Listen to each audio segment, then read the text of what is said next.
Hey guys, welcome back. We are going to be reading The Magic Tree House, book number 1, Dinosaurs Before Dark. Chapter 1, Into the Woods. Help! A monster, said Annie. Yeah, sure, said Jack. A real monster in Frog Creek, Pennsylvania? Run, Jack, said Annie. She ran up the road. Oh, brother. This is what he got for spending time with his 7-year-old sister. Annie loved pretend stuff, but Jack was 8.5. He liked real things. Watch out, Jack. The monster's coming. Race you. No thanks, said Jack. Annie raced alone into the woods. Jack looked at the sky. The sun was about to set. Come on, Annie. It's time to go home. But Annie had disappeared. Jack waited. No Annie. Annie, he shouted again. Jack, come here. Jack groaned. This better be good, he said. Jack left the road and headed into the woods. The trees were lit with a golden late afternoon light. Come here, called Annie. There she was, standing under a tall oak tree. Look, she said. She was pointing at a rope ladder. The longest rope ladder Jack had ever seen. Wow, he whispered. The ladder went all the way up to the top of the tree. There at the top was a tree house. It was tucked between 2 branches. That must be the highest tree house in the world, said Annie. Who built it? Asked Jack. I've never seen it before. I don't know, but I'm going up, said Annie. No, we don't know who it belongs to, said Jack. Just for a teeny minute, said Annie. She started up the ladder. Annie, come back. She kept climbing.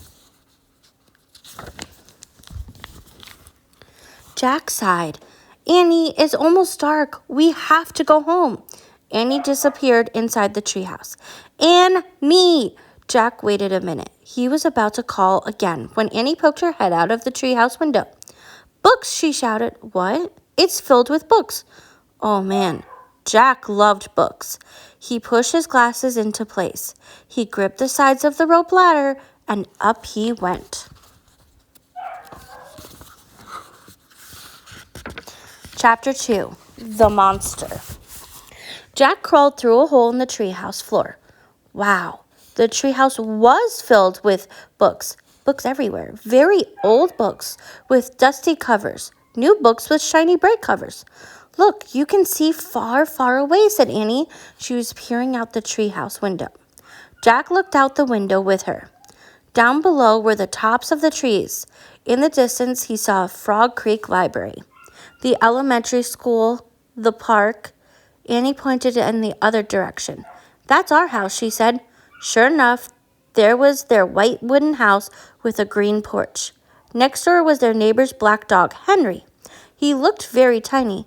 Hi, Henry, shouted Annie. Shush, said Jack. We're not supposed to be up here. He glanced around the treehouse again. I wonder who owns all these books, he said. He noticed bookmarks were sticking out of many of them. I like this one, said Annie. She held up a book with a castle on the cover. Here's a book about Pennsylvania, said Jack. He turned to the page with the bookmark. Hey, there's a picture of Frog Creek in here, said Jack. It's a picture of these woods. Oh, here's a book for you, said Annie. She held a book about dinosaurs. A blue silk bookmark was sticking out of it. Let me see it, Jack set down his backpack and grabbed the book from her. You look at that one and I'll look at the one about castles, said Annie. No, we better not, said Jack. We don't know who these books belong to. But even as he said this, Jack opened the dinosaur book to where the bookmark was. He couldn't help himself. He turned to a picture of an ancient flying reptile, a pterodon. Pterodon? Sorry, guys. That's a hard word, right? We have to work on that. He touched the huge bat-like wings. Wow, whispered Jack. I wish I could see a pterodon for real. Jack studied the picture of the odd-looking creature soaring through the sky. Ah, screamed Annie. What? Said Jack. A monster, Annie cried. She pointed to the treehouse window. Stop pretending, Annie, said Jack. No, really, said Annie. Jack looked out the window. A giant creature was gliding above the treetops. It had a long, weird crest on the back of its head, a skinny beak, and huge bat-like wings. It was a real-life pterodon. The creature curved through the sky. He was coming straight toward the treehouse. He looked like a glider plane. The wind began to blow. The leaves trembled. Suddenly, the creature soared up high into the sky. Jack nearly fell out of the window trying to see it. The wind picked up. It was whistling now. The treehouse started to spin. "What's happening?" cried Jack. "Get down," shouted Annie. She pulled him back from the window. The treehouse was spinning faster and faster. Jack squeezed his eyes shut. He held on to Annie. Then everything was still, absolutely still. Jack opened his eyes. Sunlight slanted through the window. There was Annie, the books, his backpack. The treehouse was still high up in an oak tree, but it wasn't the same oak tree. Chapter 3. Where is Here? Jack looked out the window. He looked down at the picture in the book. He looked back out the window. The world outside and the world in the picture, they were exactly the same. The pterodon was soaring through the sky. The ground was covered with ferns and tall grass. There was a winding stream, a sloping hill, and volcanoes in the distance. Where are we?" stammered Jack.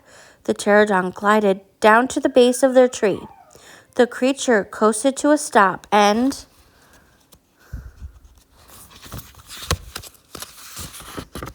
stood very still. "What happened to us?" said Annie. She looked at Jack. He looked at her. "I don't know," said Jack. "I was looking at the picture in the book, and you said, 'Wow, I wish I could see a pterodon for real.'" "Yeah, and then we saw one in the Frog Creek woods," said Jack. "Yeah, and then the wind got loud, and the treehouse started spinning," said Annie. "And we landed here," said Jack. "And we landed here," said Annie. "So that means," said Jack. "So that means what?" said Annie. "Nothing," said Jack. He shook his head. "None of this can be real." Annie looked out the window again. "But he's real," she said. "He's very real." Jack looked out the window with her. The pterodon was standing at the base of the oak tree, like a guard. His giant wings were spread out on either side of him. "Hi," Annie shouted. "Shush," said Jack. "We're not supposed to be here." "But where is here?" said Annie. "I don't know," said Jack. "Hi," Annie called again to the creature. The pterodon looked up at them. "Where is here?" Annie called down. "You're nuts. He can't talk," said Jack. "But maybe the book can tell us." Jack looked down at the book. He read the words under the picture. This flying reptile lived in the Cretaceous period. It vanished 65 million years ago. "No, impossible. They couldn't have landed in a time 65 million years ago." "Jack," said Annie. "He's nice." "Nice? Yeah, I can tell. Let's go down and talk to him." "Talk to him?" Annie started down the rope ladder. "Hey," shouted Jack, but Annie kept going. "Are you crazy?" Jack called. Annie dropped to the ground. She stepped boldly up to the ancient creature. Chapter 4. Henry. Jack gasped at Annie as Annie held out her hand.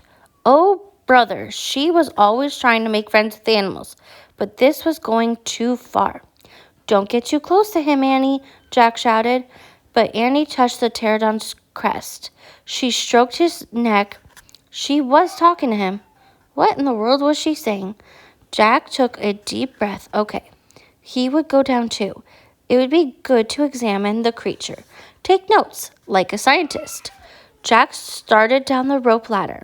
When he got to the ground, Jack was only a few feet away from the creature. The creature stared at Jack. His eyes were bright and alert. He's soft, Jack, said Annie. "He feels like Henry." Jack snorted. "He's no dog, Annie." "Feel him, Jack," said Annie. Jack didn't move. "Don't think, Jack. Just do it."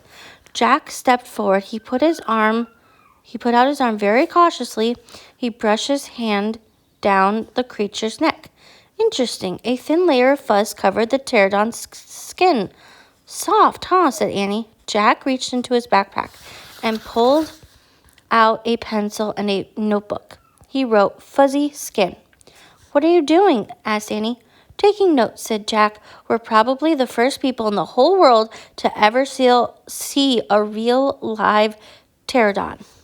Jack looked at the pterodon again. The creature had a bony crest on the top of his head. The crest was longer than Jack's arm. I wonder how smart he is, Jack said. Very smart, said Annie. Don't count on it, said Jack.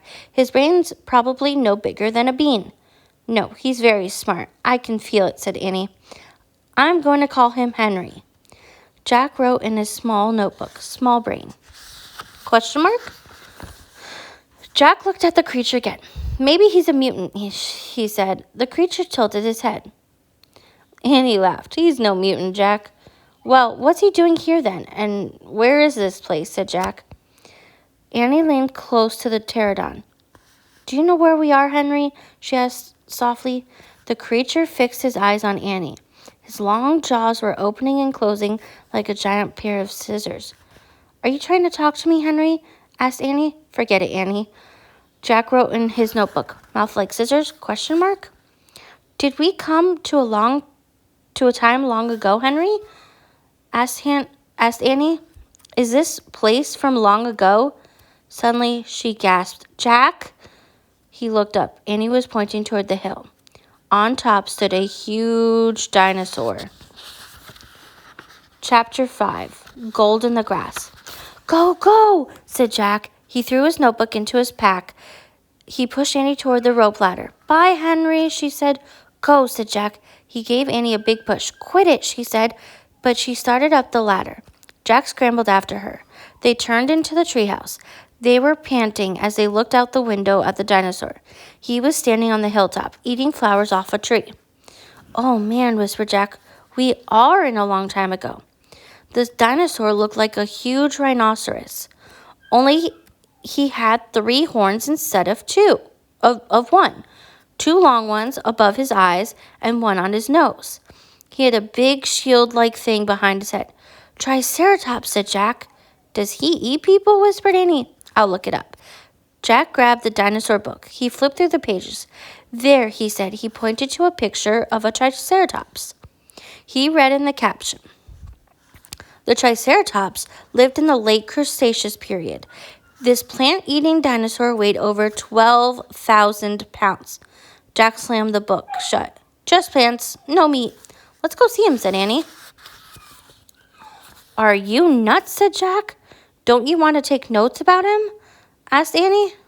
We're probably the first people in the whole world to ever see a real-life Triceratops. Jack sighed. She was right. Let's go, he said. He shoved the dinosaur book into his pack. He slung it over his shoulder and started down the ladder. On the way down, Jack stopped. He called up to Annie. Just promise you won't pet him. I promise. Promise you won't kiss him. I promise. Promise you won't talk to him. I promise. Promise you won't. Go, go, she said. Jack went. Annie followed. When they stepped off the ladder, the pterodon gave them a kind look. Annie blew a kiss at him. Be back soon, Henry, she said cheerfully. Shush, said Jack, and he led the way through the ferns, slowly and carefully. When they reached the bottom of the hill, he kneeled behind a fat bush. Annie knelt beside him and started to speak. Shush, Jack put his finger to his lips. Annie made a face. Jack peeked out at the Triceratops. The dinosaur was incredibly big, bigger than a truck. He was eating the flowers off a magnolia tree. Jack slipped his notebook out of his pack. He wrote, Eats flowers. Annie nudged him. Jack ignored her. He studied the Triceratops again. He wrote, Eat slowly. Annie nudged him hard. Jack looked at her. Annie pointed to herself. She walked her fingers through the air and pointed to the dinosaur. She smiled. Was she teasing? She waved at Jack. Jack started to grab her. She laughed and jumped away. She fell into the grass in full view of the Triceratops. Get back, whispered Jack. Too late. The big dinosaur had spotted Annie. He gazed down at her from the hilltop. Half of the magnolia magnolia flower was sticking out of his mouth. Oops, said Annie. Get back, Jack shouted at her. He looks nice, Jack. Nice. Watch out for his horns, Annie. No, he's nice, Jack. Nice. But the Triceratops just gazed calmly down at Annie. Then he turned and looped away, down the side of the hill. Bye, said Annie.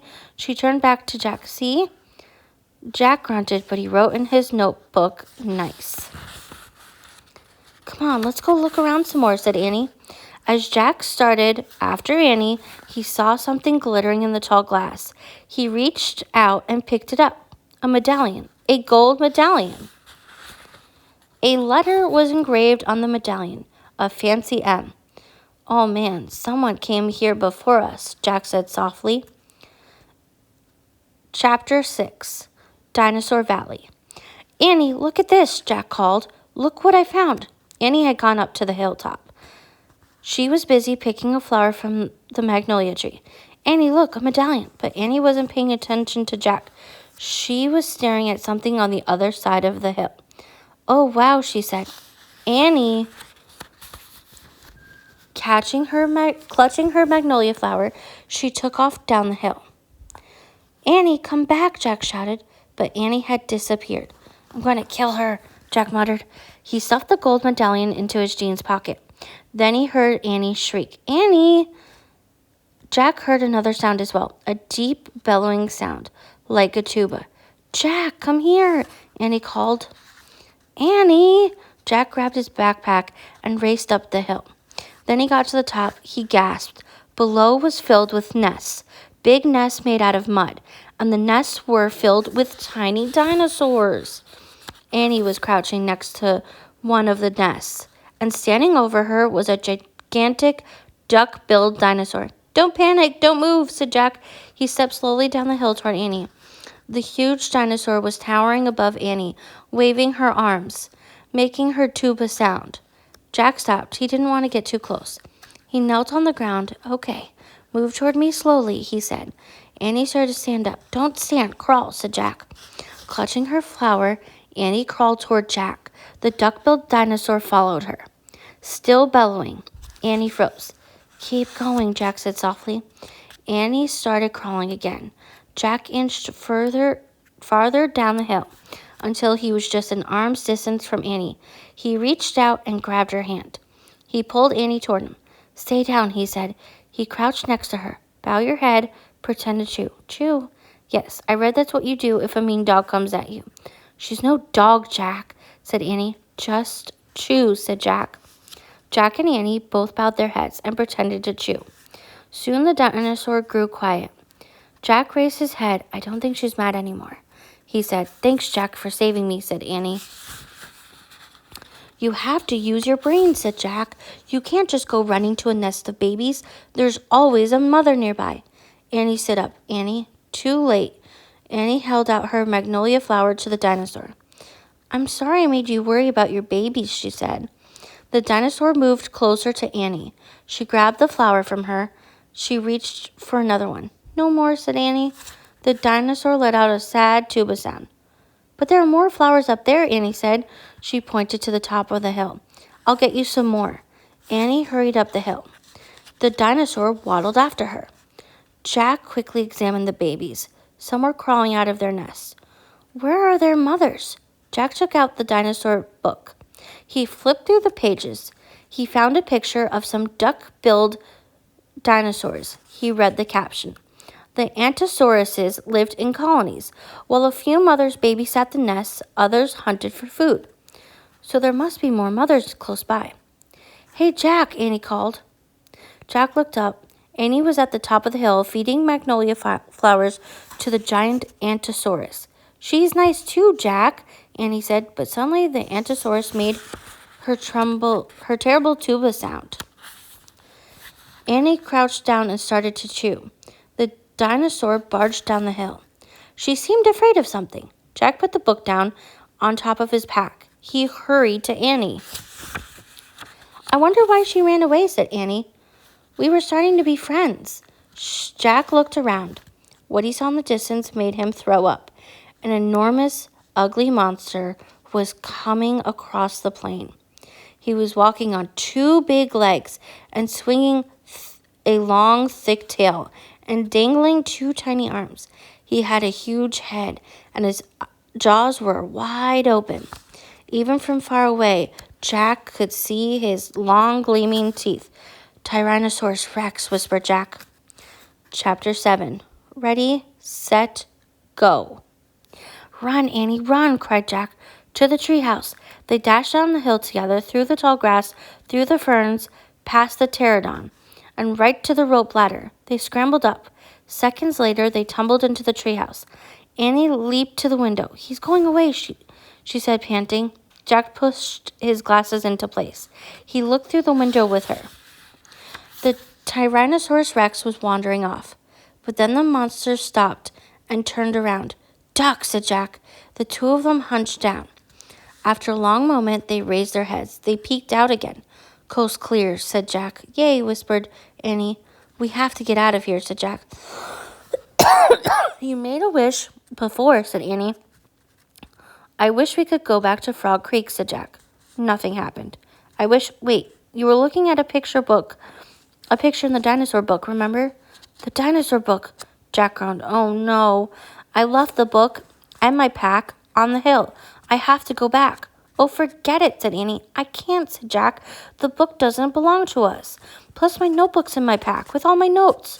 Hurry, said Annie. Jack hurried down the rope ladder. He leaped to the ground. He raced past the pterodon, through the ferns, through the tall grass, and up the hill.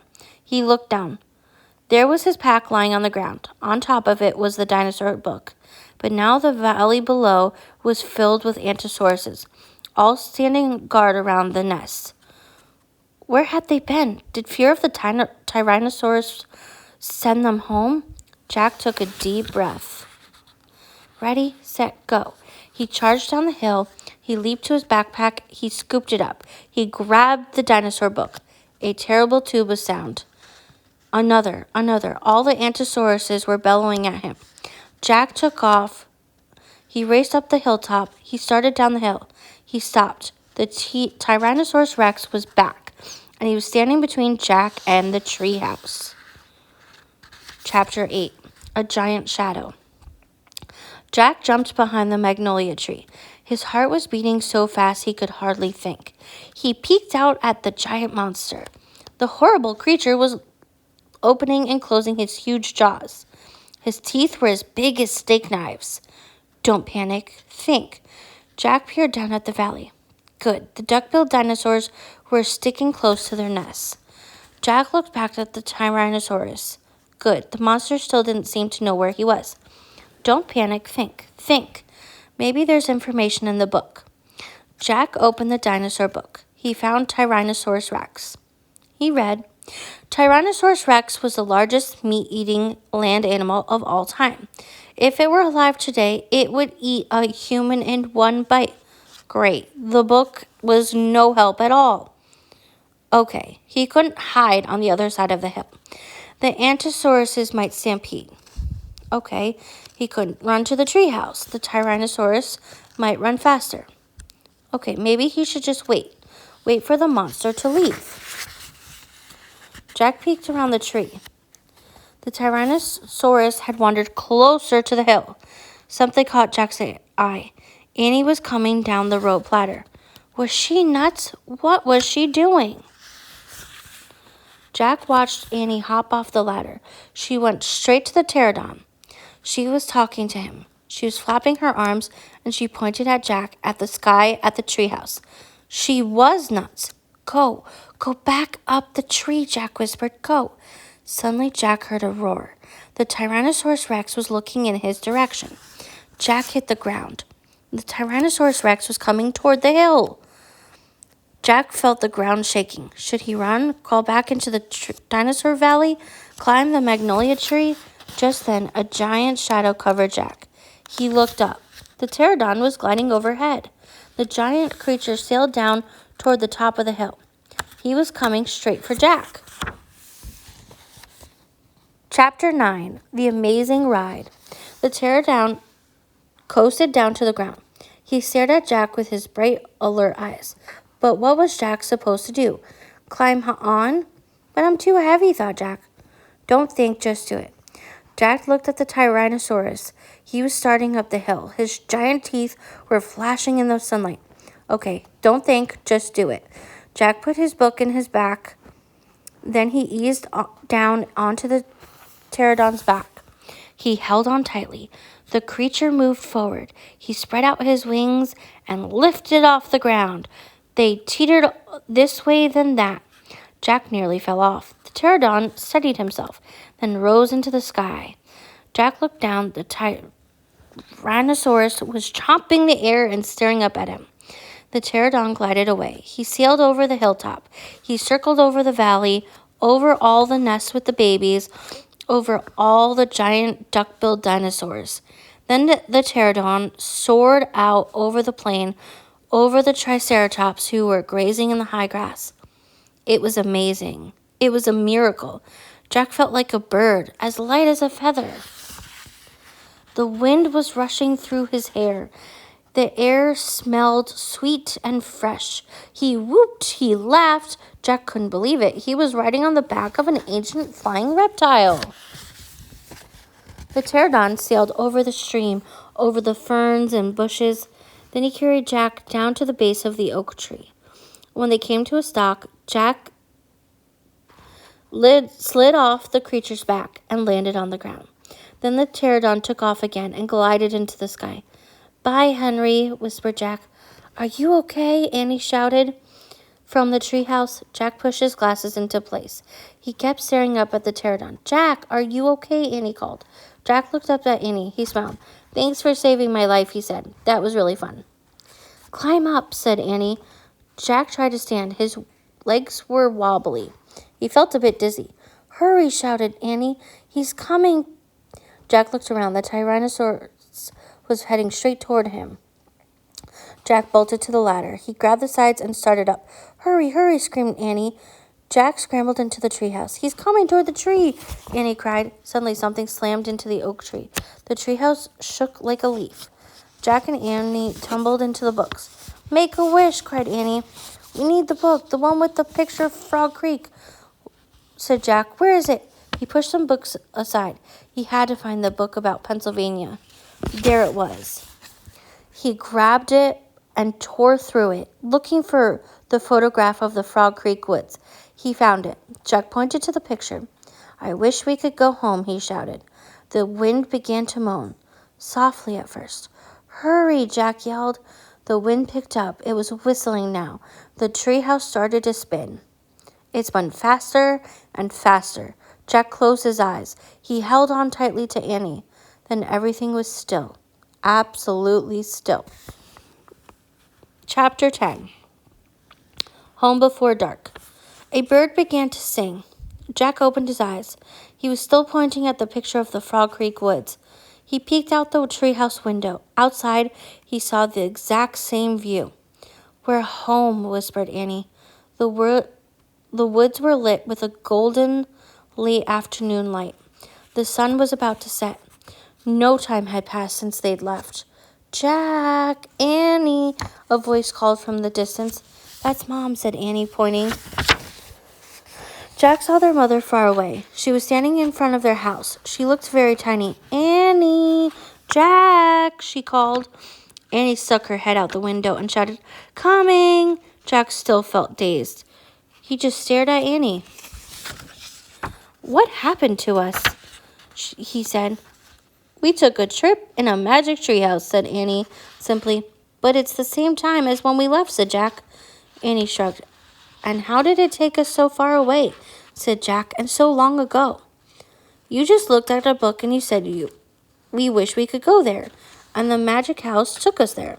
"But how?" said Jack. "And who built this magic treehouse? Who put all these books here?"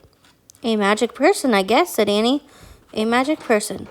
Oh, look," said Jack. "I almost forgot about this." He reached into his pocket and pulled out the golden medallion.